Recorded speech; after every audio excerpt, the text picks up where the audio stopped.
El tema que voy a exponer el día de hoy es el artículo del 664 al 677 del Estatuto Tributario. Mi nombre es Carol Andrea Ulla. Empezamos. El artículo 664 nos habla de la sanción por no acreditar el pago de los aportes parafiscales.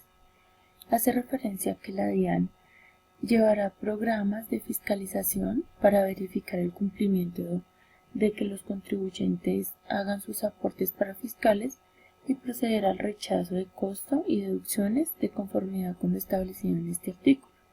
Pasando al artículo 665, nos habla sobre la responsabilidad penal por no consignar las retenciones en la fuente y el IVA. Es cuando el agente retenedor o responsable del impuesto a las ventas extinga en su totalidad la obligación tributaria, junto con sus correspondientes intereses, sanciones, mediante pago o compensación de las sumas adeudadas, no habrá lugar a responsabilidad penal.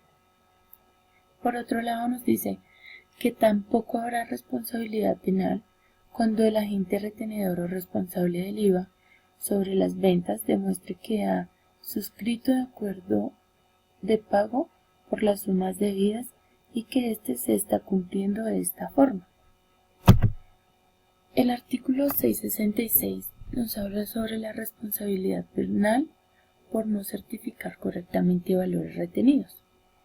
Nos dice que todos los retenedores que expidan certificados por sumas distintas a las efectivamente retenidas, así como los contribuyentes que alteren el certificado expedido por el retenedor, quedan sometidos a las mismas sanciones previstas en la ley penal para el delito de la falsedad, que va de la mano con el artículo 667, que nos habla sobre las sanciones por no expedir certificados.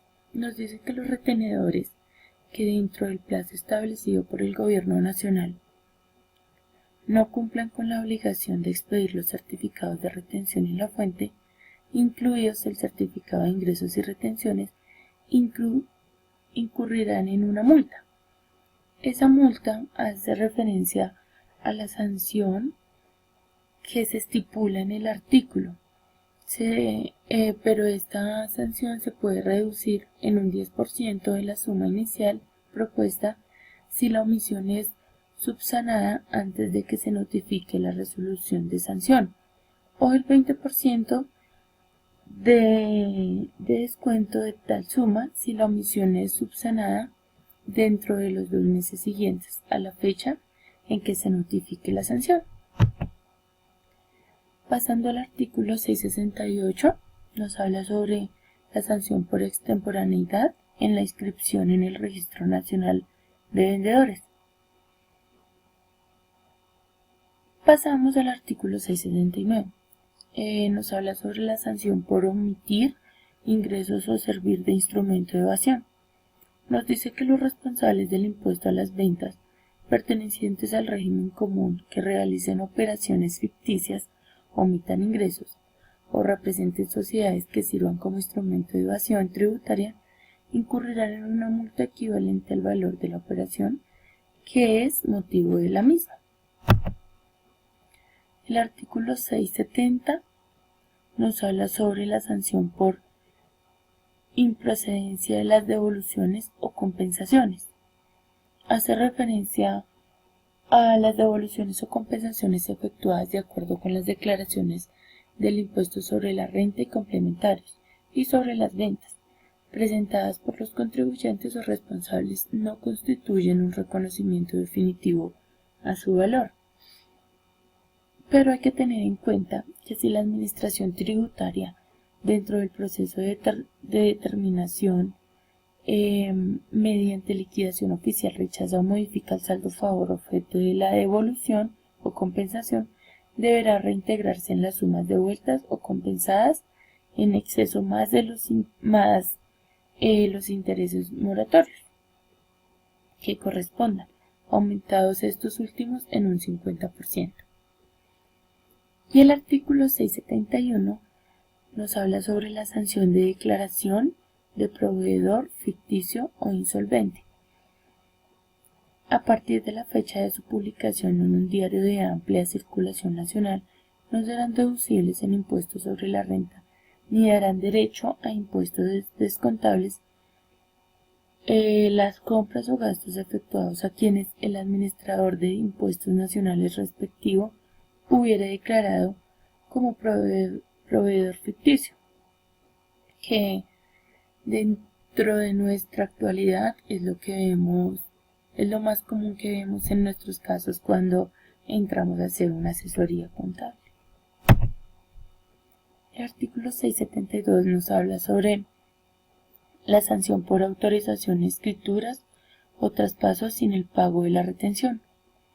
Nos dice que los notarios y demás funcionarios que autoricen escrituras o traspasos sin que se acredite previamente la cancelación del impuesto retenido incurrirán en multas equivalentes al doble del valor que ha debido ser cancelado, la cual se impondrá por respectivo administrador de impuestos o su delegado previamente comprobado el hecho. Y el 673 nos habla sobre la sanción a notarios que autoricen escrituras por un precio inferior.